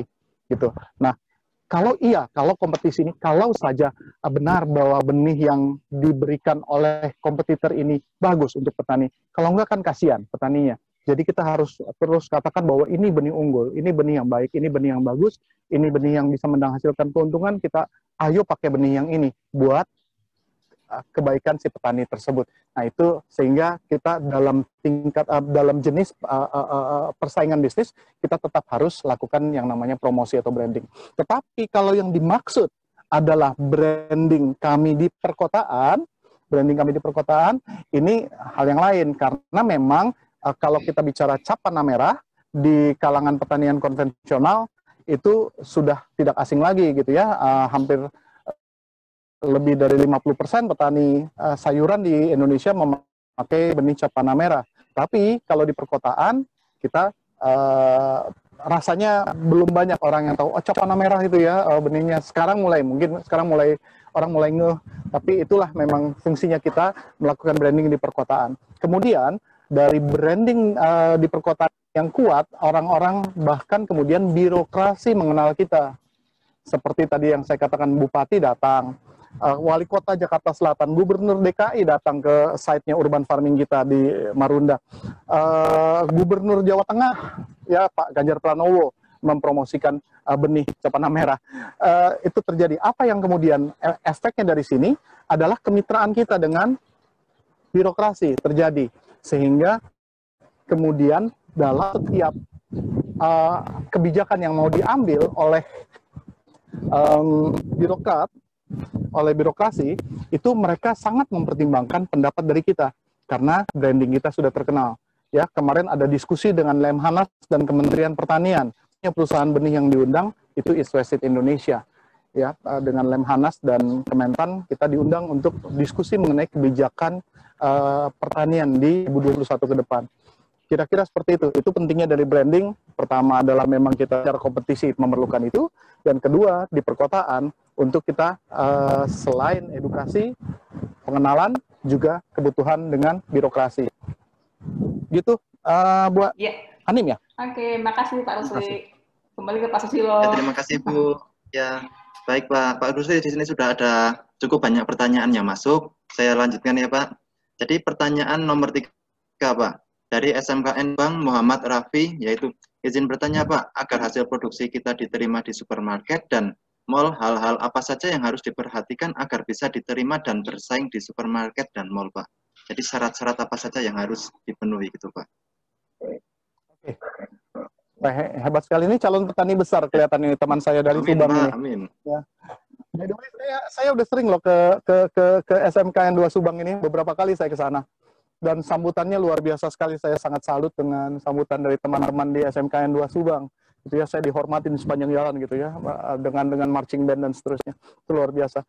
Oke, anyway, kalau memang kita memiliki skala pertanian yang cukup besar untuk kita supply ke modern market, tadi yang seperti saya katakan, bahwa menuntut 3K tadi, kualitas yang baik dan seragam, kuantitas yang cukup banyak untuk supply, dan ketiga, kontinuitas. Jamin nggak bahwa kontrak 1 tahun sayuran ini akan ada terus setiap minggu. Itu yang mereka minta. Nah, kalau memang kita memiliki syarat ini, ayo mari saya kenalin sama divisi-divisi purchasing dari setiap modern outlet ini. Ya, mereka sangat welcome dan mereka malah menunggu kerjasama dengan petani-petani di perkotaan. Ya, baik Pak, terima kasih. Ya, sudah cukup Pak.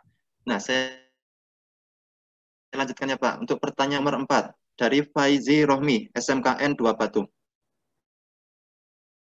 Pak, izin bertanya, orang perkotaan lebih memilih berbelanja di supermarket daripada berbelanja di pasar tradisional, padahal tempat tinggalnya dekat dengan pasar tradisional gitu Pak. Wah, ini harus tanya ke orang-orang perkotaan.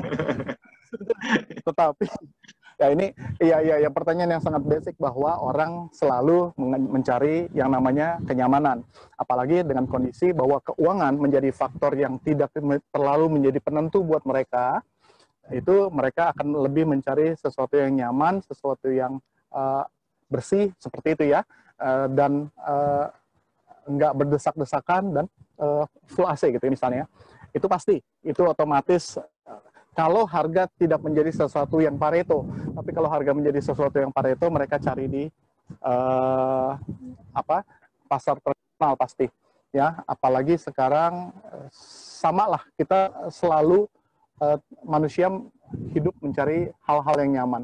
kalau kita nggak perlu, kita bisa beli online, kita lakukan beli online. Apalagi harganya sekarang karena persaingan tinggi, beli online pun harganya bisa makin lama makin murah. Setelah itu apakah masih sudah cukup nyaman? Belum.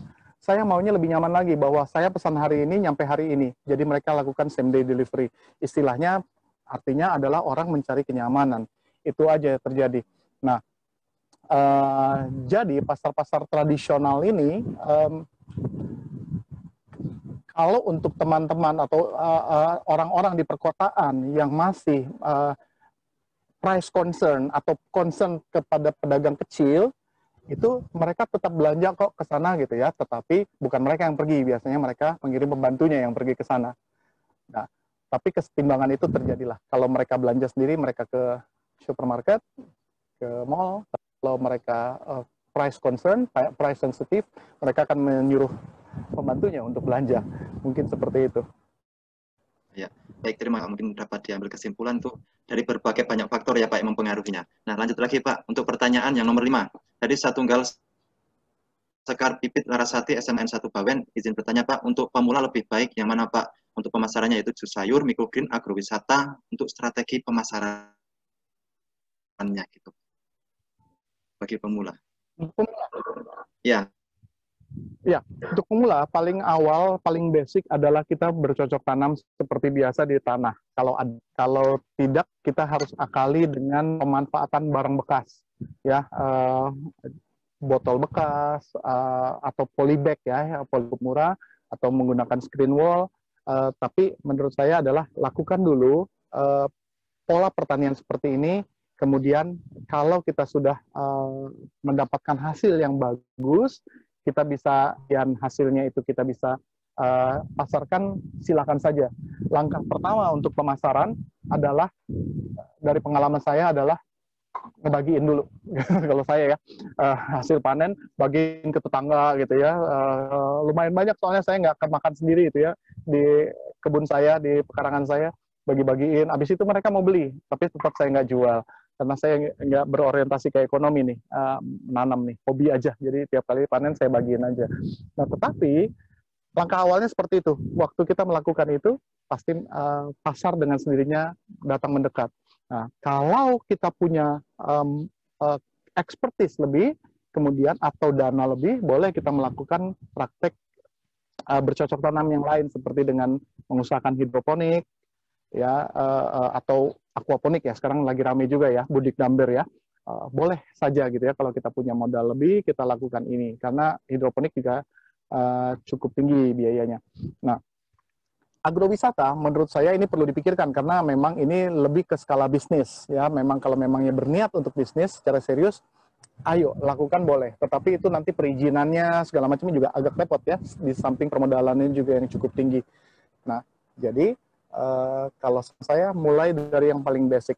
Nah, kalau memang produksi kita cukup banyak dengan pertanian seperti ini, dengan cara seperti ini, kita bisa menghasilkan puluhan kilogram ya, misalnya tadi yang 60 kilo, itu menurut saya lakukan dulu adalah jual sayur dalam kemasan plastik ke lingkungan. Ya, caranya tadi jual dulu, kasih ke tetangga, kemudian baru setelah itu. Ya, itu cukup efektif. Teman saya di perumahan di Intercon ya, di Kebon Jeruk gitu, tengah-tengah kota, lakukan itu, dan sekarang dia sangat sibuk marketin sayuran di plastik gitu. Start dari situ kalau menurut saya. Ya, baik, terima kasih Pak. Ya, sama-sama Pak. Terima kasih atas jawabannya. Nah, lanjut lagi Pak, dari SMKN 5 Jember atas nama Nuning Tuilah, yaitu izin bertanya Pak, penjualan sayur secara online seumpama melalui via Shopee, bagaimana cara untuk tetap menjaga kesegaran sayur tersebut walaupun pengiriman lama? Bagaimana cara packingnya agar tanaman tersebut tetap segar? Jadi mungkin terkait dengan pasca panennya Pak. Enggak Pak? Iya, ini kalau kita lakukan pemasaran lewat Shopee memang lebih tricky ya, karena kita memerlukan packaging yang bagus. Nah, tapi pertama, masalah sayur. Pastikan bahwa salah satu riset kita di benih, riset kita di benih, itu bukan hanya benihnya tumbuhnya bagus, hasilnya banyak, panennya melimpah dan seterusnya. Tetapi salah satu yang diminta oleh petani, yang ini juga menjadi riset kita, dan kita mengeluarkan benih-benih unggul di East West Seed, maksud saya ya, itu adalah daya simpan. Jadi penting bukan hanya hasil yang bagus dan melimpah, tapi juga memiliki daya simpan yang baik, sehingga bisa tahan beberapa hari. Nah, kemudian untuk pemasaran lewat Shopee atau lewat tata niaga yang lain, itu memang pastikan bahwa kita memasarkan dalam waktu kita mengirimkan itu adalah waktu kita mau gitu ya. Nah, ada beberapa teknik sebenarnya di samping kita masalah pengendalian waktu ini. Pertama, pastikan bahwa kami hanya mensuplai untuk daerah Bawen saja. Kami hanya mensuplai daerah Jember saja, sehingga kita bisa pastikan bahwa mereka menerima dalam jangka waktu kurang dari 24 jam misalnya. Kedua, bisa lakukan sayuran itu di packing vakum. Bisa juga. Packing vakum ini bisa dibeli atau bisa dilakukan dengan cara manual ya, dengan menggunakan baskom air. Mau diajarin nanti ya. Tapi bisa kita lakukan vakum manual. Nah, ini bisa lebih mempertahankan kesegaran sayuran karena dia terbebas dari oksigen yang membuat sayuran tersebut rusak. Nah, tapi itu yang bisa kita lakukan. Menurut saya jangan, kalau misalnya kita memasarkan dari Jember, jangan jual ke Medan lah gitu ya. Cukup lama. Mendingan jual daerah Jember saja. Kayak gitu. Ya. Begitu mungkin ya. Ya, baik, terima kasih. Jawabannya mungkin terkait dengan pembatasan wilayah dan pasca panennya, Pak. Selanjutnya, Pak, nomor 7 dari SMKN 2 Batu atas nama Dewa. Pak, bagaimana konsumen bisa melihat dan membeli barang kita padahal sudah dipromosikan lewat media online, tetapi tidak ada yang mau beli? Gitu, Pak. Siapa ini? Iya, sudah melakukan sendiri bahwa memasarkan terus melalui media online terus nggak ada yang beli ya? Iya, Pak. Begitu, Pak, ceritanya, Pak. Ya, coba dievaluasi. Pertama, sayurannya segar atau tidak. Kedua, harganya bersaing atau tidak. Harga boleh mahal, tetapi tidak boleh kemahalan, gitu kan. Dan ketiga, apakah melakukan promosinya dengan menarik, gitu ya. Kalau fotonya nggak menarik, orang nggak beli. Gitu. Dengan mudah berpindah ke yang lain. Nah, kira-kira sih faktornya kan itu ya di online. Tapi menurut saya ya untuk di awal ya sebaiknya nggak perlu online. Nah, sebaiknya ke lingkungan kita dulu juga, kita nganternya nggak ribet gitu ya. Cukup pakai motor kita keliling-keliling di kompleks kan bisa. Saya sih teman saya yang saya bilang di Kebon Jeruk itu, dia sebarin brosur itu di Intercon, di perumahan Intercon itu perumahan, dan ordernya datang dari sana aja. Lo ada yang beli sekilo, ada yang beli 2 kilo. Cuma dari lingkungan sekitar dia bisa antar-antar dari rumah ke rumah seperti itu, dan lumayan menguntungkan buat dia. Dia bisa menjual sekitar 100 kilo per minggu. 100 kilo itu kalau setiap kilonya dia untung 20.000, dapat 2 juta tiap minggu. Ini betulan. Dia bisa jual 100 kilo per minggu karena harganya tinggi, ya bisa 50.000 per kilo gitu. Dia bisa dapat keuntungan sekitar 20-30.000 per kilo. 100 kilo itu 2 juta sampai 3 juta artinya dia peroleh per minggu. Itu terjadi dengan saya di Kebon Jeruk. Ya, tapi intinya adalah lakukan promosi dengan benar, berikan harga yang make sense, kemudian pastikan kualitasnya bagus, juga kemudian tampilan dan promosi yang menarik tentunya. Gitu Pak Susilo mungkin ya kira-kira. Terima kasih. Baik. Terima kasih Pak atas sarannya, sangat bagus sekali Pak. Lanjut ya Pak. Lanjut nomor 8 Pak. Dari SMKN 1 Bawen atas nama Nurholisa. Pak izin bertanya, salah satu keberhasilan produk yang dijual dapat dilihat dari bentuk produk dan fungsi produk tersebut. Menurut Bapak, bagaimana yang paling penting dari bentuk atau fungsi produk Pak? Iya, dua-duanya penting dan sangat bisa menjadi nilai tambah dalam pemasaran produk. Kalau kita bicara pemasaran produk, ya pertama kalau tadi bentuk produk harus bentuknya bagus, produknya menarik, dan gambar jangan menipu. Ya, istri saya suka belanja online sayur, tapi sekarang memiliki preferensi terhadap yang lebih disukai adalah belanja di sayur online ini nih, bukan yang ini. Kenapa? Karena waktu membeli itu promosinya bentuknya seperti ini, yang datang bentuknya berbeda. Pisang Ambon yang bagus datangnya hijau dan kecil, misalnya seperti itu. Itu yang kita harus pastikan bahwa kita konsisten dengan perkataan kita, ya. You have to mean what you say and you have to say what you mean, gitu ya. Nah, jadi kalau kita katakan bagus ya bagus, dan buktikan itu dengan mendeliver produk itu. Nah, dibentuk seperti itu. Kemudian dari, satu lagi tadi apa? Bentuk dan fungsi, Pak. Ya. Dan fungsi. Nah, ini yang menarik, betul, bahwa kita bisa menjual fungsi. Nah, dengan kita menjual fungsi, orang mau membeli. Kenapa? Jadi misalnya gini, Pak, saya ada kampanye ya, dapatkan kampanye sayuran antik, gitu, antik, AIC, antioksidan, ya, dan anti karsinogen misalnya. Kita punya kampanye sayuran antik. Kenapa? Kita jual bayam merah.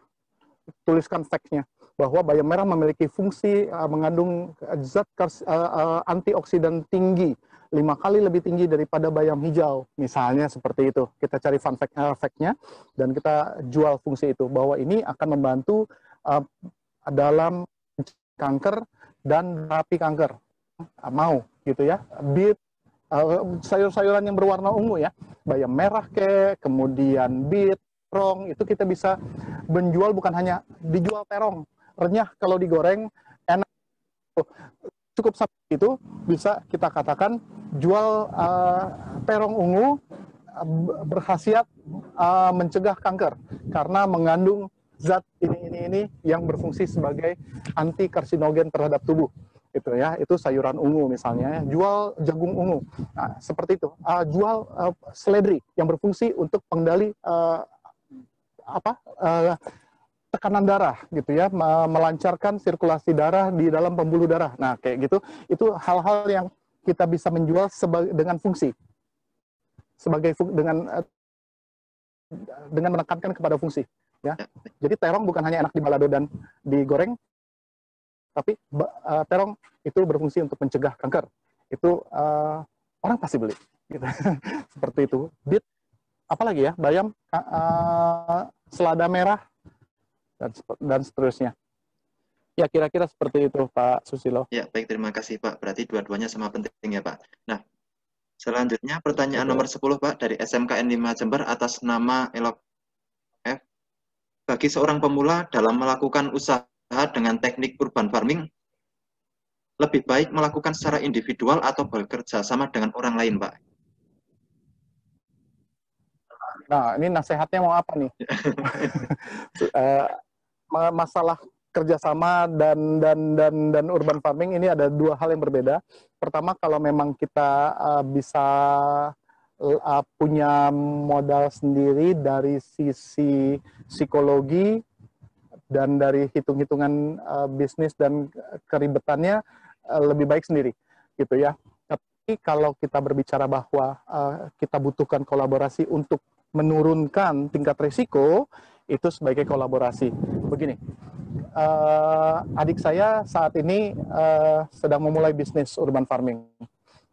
Yang dia lakukan adalah bekerja sama dengan pemilik lahan yang nggak punya modal untuk memodali untuk berbisnis urban farming. Jadi adik saya instead of menyewa lahan yang harganya tinggi, mendingan bekerja sama bagi hasil. Seperti itu. Dan kemudian yang pemilik lahan ini juga adalah petani yang profesional yang sudah biasa bercocok tanam sehingga lebih mengerti budidaya tanaman supaya berhasil dengan baik, terhindar dari hama penyakit dan sayuran yang sehat dengan teknik budidaya GAP yang benar ya, good agricultural practices yang bagus. Nah, jadi dalam hal ini karena adik saya tidak memiliki background yang baik di pertanian, lebih baik berkolaborasi dengan orang yang canggih dalam hal bertani. Karena adik saya tidak memiliki lahan, dia lebih baik bekerja sama dengan orang yang memiliki lahan, sehingga risiko kerugian finansialnya bisa ditekan. Jadi tergantung, kalau kita fine-fine aja, jatuh bangun dalam bisnis, lakukan saja sendiri. Tapi kalau kita mengatakan harus meminimalkan risiko, ayo kolaborasi saja. Begitu Pak Susilo, kira-kira. Terima kasih. Ya, baik, terima kasih Pak atas jawabannya. Lanjut ya Pak, nomor 12 Pak. Dari SMKN 2 Subang atas nama Muhammad. Nomor 11 Pak, mohon maaf. Konsumen itu microgreen itu ada atau tidak Pak? Soalnya harganya mahal sekali. Tadi di presentasi saya terjual berapa ya? Banyak sekali Pak, banyak sekali. Banyak sekali orang-orang yang punya deep pocket gitu ya, punya kantongnya tuh dalam sekali gitu, kotaan. Ya, kalau kita lihat microgreen itu memang kira-kira 50 gram atau 100 gram itu dijual dengan harga 60.000 sampai 100.000. Coba sekali-sekali kalau misalnya ada teman-teman yang di dekatnya ada ranch market atau farmers market, itu adalah supermarket sama seperti Giant atau Borma atau Superindo, sama saja ranch market. Bedanya apa? Bedanya adalah ranch market atau farmers market harganya jauh lebih mahal dibandingkan dengan Giant atau Hero atau Superindo. Di sini harga 100 atau 1000, di sana dijual 1.500. Tetapi mereka hidup dan mereka bertambah banyak cabangnya. Artinya apa? Ada orang-orang yang tidak concern, tidak sensitif dengan harga, dan mereka menjadi konsumen dari farmers market dan ranch market. Kalau mereka belanja, ntar gue belanja dulu ya. Mau belanja di mana lo? Ke Hero? Enggak, saya mau ke ranch. Itu gengsinya lebih naik kelihatannya. Gitu ya, ada seperti itu. Dan mereka belanja microgreens, mereka beli. Walaupun harganya tinggi. Karena concernnya kesehatan. Kebayang nggak? Kita susah loh, orang ada yang nggak suka makan sayur ya, konsumsi sayur pahit lah dan sebagainya, sehingga mereka mengkonsumsi 100 gram sayur itu rasanya berat sekali. Padahal satu hari menurut ukurannya WHO kita harus mengkonsumsi 400 gram sayur, gitu ya. Nah, tapi bagaimana kalau konsumsi 400 gram sayur itu bisa dipadatkan di microgreen, sehingga kita cukup mengkonsumsi 50 gram itu bisa mengcover vitamin yang dikandung oleh 400 gram sayur dewasa. Oleh karena itu mereka banyak yang beralih ke sini. Microgreen mereka bisa salad. Manfaatnya mereka dapatkan. Microgreen bisa di jus, manfaatnya didapatkan. Nah, jadi oleh karena itu banyak orang-orang yang beralih ke microgreen. Banyak. Dan banyak sekali. Percayalah, pasar itu ada untuk microgreen ya, harganya tinggi. Yang pasti begini, ini data dari BPS. Jumlah orang kaya di Indonesia itu jauh lebih banyak dari jumlah seluruh penduduk di Singapura. Nah, jadi di Indonesia pasarnya besar sekali untuk microgreen. Microgreen aja hidup di Singapura, apalagi di Indonesia. Kira-kira begitu. Ya, baik, terima kasih Pak. Jadi jawabannya pasti ada dan banyak ya Pak, berdasarkan segmentasi pasarnya. Lanjut Pak, untuk nomor 12 dari SMKN 2 Subang atas nama Muhammad, pertanyaannya, yang diterima di supermarket apakah hanya untuk sayuran hidroponik atau organik juga bisa Pak? Ya, semua. Kalau kita lihat ke supermarket, ada sayuran yang dikemas ditulisin hidroponik, sayuran hidroponik, orang beli. Orang mau hidroponik karena bersih, ya, nggak ada tanah, nggak ada cacing, nggak ada apa gitu ya, mereka bilang bersih. Ada juga kalau kita lihat sayuran organik, bebas pupuk dan pupuk kimia dan bebas pestisida, itu juga orang ada di supermarket. Bahkan sayuran yang biasa pun ada yang ditanam secara konvensional, ya nggak disebutin deh itu hidroponik atau organik. Pokoknya ini sayuran, gitu, sama seperti di pasar. Tapi segala jenis ini diterima di modern market. Begitu, ya, baik, Pak terima Susilo. kasih, Pak. Ya, baik, terima kasih, Pak. Lanjut untuk pertanyaan yang nomor 13, Pak, dari SMKN 2 Subang atas nama Muhammad. Izin bertanya, Pak, jika dalam berjualan sayuran daun dan sayuran itu tidak kejual di pasar, perlakuan apa yang harus diperhatikan kepada sayuran daun yang tidak terjual tersebut? Sedangkan sayuran daun itu mudah layu, Pak. Betul. itu adalah salah satu resiko yang harus dipertimbangkan dalam kita berusaha di bidang urban farming ini. Ya, banyak teman-teman yang menjual karena banyak pasar modern yang nggak mau beli putus, tapi membelinya dengan sistem konsinyasi. Sisanya mereka dikembalikan, gitu kan ya, sisanya dikembalikan. Nah, kalau itu sudah mencapai tingkat keuntungan tertentu, ini teman-teman saya ya cerita, ya udah sisanya mereka konsumsi sendiri atau dibagi-bagi ke tetangga. Itu satu cara untuk mitigasinya. Sebenarnya ada teknik lain, adalah diolah, gitu kan, diolah, dijadikan misalnya tadi itu jus dan kemudian di frozen, bisa saja itu kemudian dikonsumsi lagi di lain waktu atau menjadi bahan untuk penjualan yang lain, ya, produk alternatif. Tapi pasti harus dipastikan dulu bahwa sayuran tersebut masih baik, supaya bukan sayuran yang busuk yang kita olah. Tapi yang pasti adalah memang sisanya ini paling gampang adalah dikonsumsi sendiri atau dibagikan. Seperti itu. Ya, baik, terima kasih Pak. Sorry Pak, ya. Saya sambung sedikit. Nah, ya, boleh, harus diukur kemudian sebenarnya marketnya tuh berapa, sehingga kita tidak oversupply, sehingga banyak yang kembali. Kalau kita katakan kita masukkan 100 kg per minggu, itu kemudian kembali 50 kilo, oke, kita kurangin, minggu depan kita masukkan saja 60 kilo per minggu, misalnya seperti itu. Jadi kita harus perhatikan kekuatan pasarnya itu seperti apa. Gitu. Ya, baik, terima kasih Pak. Bapak, mohon maaf, informasi sebentar Pak, waktunya masih ada 5 menit dan masih ada 3 pertanyaan Pak. Saya lanjutkan ya Pak. Singkat aja. Pertanyaan ke-14 yaitu dari SMKN 5 Jember atas nama Nuning. Bagaimana cara budidaya microgreen Pak, dan tanaman apa saja yang biasanya dibudidayakan? Oke. Microgreens, saya ada sesi sendiri. Kemarin saya baru webinar tentang microgreen. Saya jadi narasumbernya bersama Dinas Ketahanan Pangan DKI Jakarta. Oke, ini ada seminar sendiri 4 jam sesi. Oke, tetapi microgreen itu kan lebih besar dari sprout, tapi masih cukup kecil. Usianya 10-14 hari. Perputaran bisnisnya sangat cepat. Ya, kita tanam dalam 14 hari setelah sprout dan kemudian tumbuh menjadi benih microgreen. Ukurannya kira-kira tinggi sekitar 5 cm, 6 cm. Nah, itu yang kemudian dikonsumsi. Budidayanya mudah sekali, karena untuk benih itu sampai sprout dan kemudian menjadi microgreens, hampir tidak diperlukan nutrisi. Dia hanya memerlukan air. Sehingga kita bisa mengembangbiakkan microgreen itu dengan menggunakan kokopit, misalnya, asal cukup kandungan airnya. Atau menggunakan rock wool kalau kita mau lebih bersih. Atau menggunakan hydrogel, seperti itu. Bisa kita tinggal taburkan saja dalam satu wadah kecil.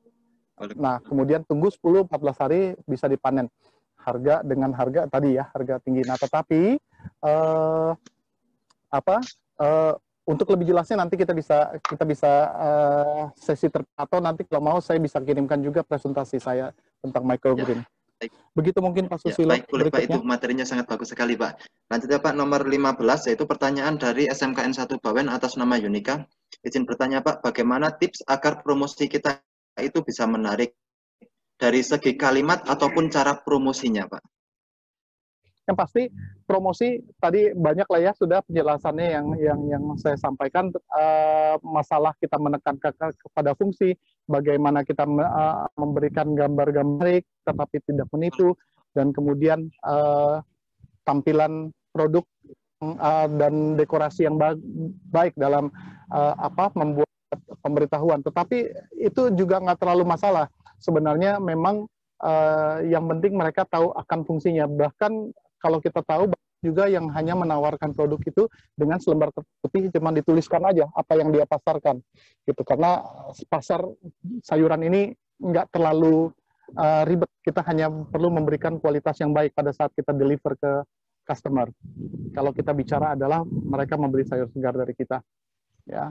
Nah, sekarang challenge-nya adalah dari saya justru bahwa dari strategi marketing ini dalam kompetisi ini adalah sesuatu yang harus bisa diekstrak oleh adik-adik ini untuk kemudian bisa dicantumkan bahwa dengan strategi promosi ini kami yakin bahwa ini adalah sesuatu hal yang menguntungkan untuk dilakukan misalnya. Tapi menurut saya sih seperti itu kira-kira ya Pak Susilo. Ya, baik, terima kasih Pak. Ada tambahan, ada 2 pertanyaan lagi Pak. Saya bacakan untuk pertanyaan nomor 16 dari SMKN 1 Cibadak. Apakah ada solusi untuk masyarakat yang ingin menjalankan urban farming tetapi minim pengalaman dan pengetahuan dalam bidang pertanian, Pak? Oke. Pertama, saya yakin adik-adik ini kan dari SMK Pertanian ya semuanya, pasti jago-jago lah soal pertanian. Pertama itu, ya pasti jago-jago lah soal pertanian. Tapi kalau kita bicara ini nih, saudara saya ada yang nggak ahli gitu ya, nanti diajarin dong. Kalau mereka-mereka yang kurang ahli ini ya, oleh adik-adik ini kan dari SMK Pertanian udah 3 tahun belajar kan. Nah, tetapi yang pasti teknik pertanian di perkotaan sangat sederhana, gitu ya. Nah, dan satu hal lagi, teknik budidaya di pekarangan itu di Panah Merah TV, di YouTube channelnya kami, itu banyak diajarkan. Artinya, maksud saya adalah belajaran banyak sekali, hampir semua mungkin salah pelajaran teknik berbudidaya dan sebagainya, itu kita bisa search di internet gitu ya dengan mudah. Tetapi basically mudah sekali bercocok tanam di pekarangan. Ya, pasti adik-adik juga sudah lebih tahu dari saya, dan mari kita tularkan saja virus untuk kita bercocok tanam di pekarangan ini kepada teman-teman kita yang lain. Begitu Pak Susilo mungkin. Terima kasih Pak. Untuk pertanyaan selanjutnya langsung ya Pak. Dari SMKN 1 Cibadak atas nama Regi, izin bertanya Pak, untuk implementasi urban farming di gang sempit apakah itu aman? Karena biasanya banyak tangan-tangan jahil gitu Pak. Ya tergantung. Ya tergantung. Seperti apa lingkungan gang sempitnya? Karena begini, saya lakukan di Eco Village di Purwakarta di Negeri Tengah ini. Kemudian di Bandung, itu ada di Gang Haji Kurdi, di Pesanggerahan, di Kebayoran Lama, di Ciracas. Itu semua kampung itu menanam. Dan menanamnya mereka nggak harus di dalam pekarangan. Mereka menanam di luar pekarangan sekalipun, karena sama-sama bertanggung jawab ya, aman-aman saja gitu ya, karena gerakan ini melibatkan sekampung gitu ya. Tapi kalau misalnya katakan kita cuma bercocok tanam sendiri, memang tetap berisiko. Saya nggak tahu ya lingkungan kita masing-masing seperti apa, tetapi memang kalau hal itu risiko yang memang kita harus hadapi. Nah, paling aman memang kalau kita bercocok tanam di pekarangan. Kalau di gang sempit biasanya adalah melibatkan lingkungan, gitu ya, lingkungan. Gerakan urban farmingnya satuan kita lakukan. Ya Pak, karena waktunya sudah gampang dicuri ya kalau ditaruh di gang. Terima kasih karena waktunya sudah habis, dan ada satu pertanyaan, mungkin ini pertanyaan yang terakhir ya Pak. Ya, dari SMKN 1 Cibadak atas nama Syara, izin bertanya, di perkotaan itu orang-orang sering membeli di supermarket dan toko lain, dan tidak sedikit ibu-ibu rumah lebih mementingkan kuantitas dan kualitas dibandingkan dengan estetik pengemasan produk. Jadi apakah estetik pengemasan masih diperhatikan, sedangkan syarat masuk produk ke toko adalah pengemasan yang menarik, Pak? Begitu, Pak? Betul. Yang bisa dijual oleh modern market adalah kemasan dan bentuk produk yang bagus. Karena kalau nggak bisa bersaing. Apa bedanya dengan pasar tradisional? Pasar tradisional menjual lebih murah. Oleh karena itu, kalau kita mau, super modern market ini mau menjual harga lebih mahal, mereka pasti memperhatikan kualitas, mereka pasti memperhatikan kemasan, mereka pasti memperhatikan masalah menariknya produk tersebut dijual. Jadi memang mau tidak mau itu menjadi concern kalau kita mau menjual di modern market. Begitu ya Pak. Terima kasih Pak. Ya baik. Terima kasih pas sekali dengan berakhirnya pertanyaan ini. Sesi untuk tanya jawab sudah habis Pak. Jadi dari saya mengucapkan banyak terima kasih atas segala materi yang telah disampaikan oleh Bapak. Materinya sangat bagus sekali berdasarkan pengalaman semua dan banyak motivasi yang dapat kita terima Pak. Jadi semoga untuk kedepannya anak-anak kita sekalian dapat menjadi petani yang unggul-unggul dan petani yang sukses semuanya Pak. Jadi terima kasih. Mohon maaf apabila saya selama ini memandu acara ini kurang ada kata-kata yang kurang berkenan ataupun yang salah, saya mohon maaf yang sebesar-besarnya, Pak. Terima kasih dari saya. Untuk selanjutnya waktu dan tempat saya persilahkan kembali ke Bu Lili, Terima Pak. kasih Pak Susilo Wardani. Terima kasih. Luar biasa sekali memandu acara hari ini. Akhir kata, demikianlah kegiatan kita, sesi ke-8, sesi terakhir kita pada hari ini. Sampai bertemu di kompetisi, teman-teman. Selamat sore semuanya, sehat selalu.